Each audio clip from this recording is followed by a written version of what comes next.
कभी किसी गांव में एक गरीब लकड़हारा रहता था। इसका नाम रहमत था। वो रोजाना सुबह सवेरे जंगल जाता, दरख्तों से लकड़ियां काटता और फिर शहर जाकर बीच आता। रहमत के पास एक ही कीमती चीज थी, इसका गधा कालू, जो उसका सामान उठाता और शहर तक पहुंचाता। कालू भी बहुत होशियार गधा था, बल्कि कुछ ज्यादा ही होशियार। रहमत कालू को अपने बेटे की तरह चाहता था। कभी कभी अपना खाना भी बांट लेता, लेकिन कालू को काम करने से सख्त नफरत थी। वो हमेशा चालाकियां सोचता कि किस तरह बोझ से बचा जाए। एक दिन जब रहमत ने जंगल में ज्यादा लकड़ियां काटें तो उसने कालू पर खूब बोझ लाद दिया। कालू ने जैसे ही चलना शुरू किया, अचानक जोर से ढेंचो ढेंचो करने लगा और रास्ते में लेट गया। रहमत परेशान हो गया, समझा शायद कालू बीमार है। उसने आधा बोझ उतार दिया, मगर कालू फिर भी न चला। रहमत मजबूरन बाकी बोझ खुद उठाकर शहर की तरफ चल पड़ा। ये तमाशा रोज होने लगा। रहमत सोचने लगा कि शायद कालू की कमर में दर्द है। उसने गांव के हकीम से दवा ली, नरमी से सलूक किया, यहां तक कि बोझ तकरीबन खत्म कर दिया।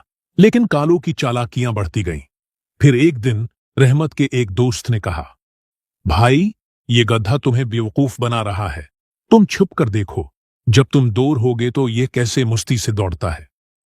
रहमत ने अगले दिन ऐसा ही किया। जब बोझ लाद कर जंगल से निकला तो झाड़ियों में छुप गया।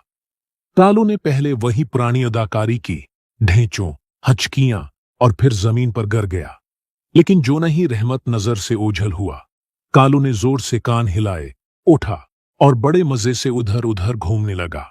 रहमत ये देखकर हैरान रह गया। ये तो धोखा था।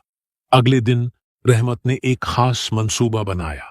उसने कालू पर बज़ाहिर नर्म लकड़ियों की गुठरी रखी, मगर अंदर छोटे छोटे कांटे और कांच के टुकड़े छिपा दिए।